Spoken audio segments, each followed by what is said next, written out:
Monsieur Tordo, représentant de la ville de Nice, merci de nous accueillir. D'ici 2040 environ, il y aura 2 à 3 milliards de consommateurs de classe moyenne en plus.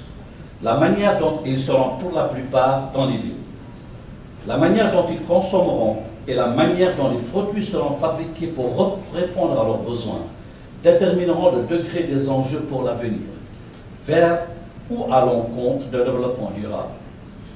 Il mérite une attention particulière, d'où la nécessité absolue de chercher à promouvoir des modes de consommation et de production durable. Vous savez tous qu'aujourd'hui est un moment clé pour le défi climatique mondial, car nous voilà à 6 mois de la conférence mondiale sur le climat, qui doit, nous l'espérons, sceller un accord universel permettant de contenir la hausse des températures à 2% à la fin du siècle. 6 mois, c'est court, mais en réalité, le compte à rebours pour le devenir de notre planète est enclenché depuis le début de la première révolution industrielle. Et aujourd'hui, le temps presse et nous devons mobiliser toute notre énergie pour réduire l'empreinte carbone de nos activités, explorer toutes les voies et mettre en œuvre des solutions et des programmes à la hauteur de l'enjeu.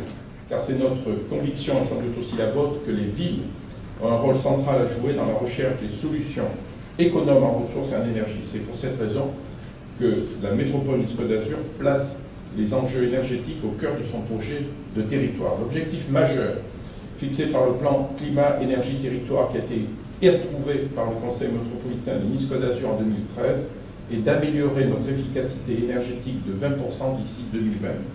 En ce sens, la question de la performance énergétique des constructions pose d'un grand poids, car les bâtiments sont à l'origine de 40% de notre consommation d'énergie et de 36% de nos émissions de CO2. This morning we will have the pleasure to hear from the leader of this program from Finland.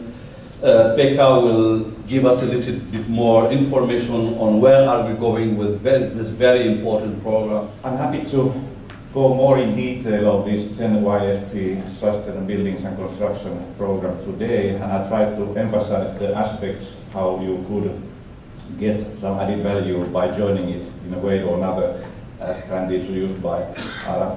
But just repeating a bit how we have come into this stage where we are present. This Rio Plus 20 process has now led into this 10-year framework of programs, which is the major implementation mechanism for strategic development goals. It means that the governments have committed to this instrument, this specific framework, in order to implement these sustainable consumption and production practices. The idea is to decouple the economic growth, create decent jobs, contribute to poverty eradication and share prosperity. Also like to share information about these matters, support capacity building, training, and then accelerate the shift towards SCP in all countries by supporting regional, national, local policies and initiatives. Thank you very much, Pekka. I hope you get a good understanding about the importance of this program, and that, as Pekka said, that you will hopefully become a partner and try to see how you can join hands with us. Just an important information, yesterday there has been a question about the best practices and so on. There will be a specific page on the website that is related to the clearinghouse platform that we have for SCP in general. There will be a window for this program.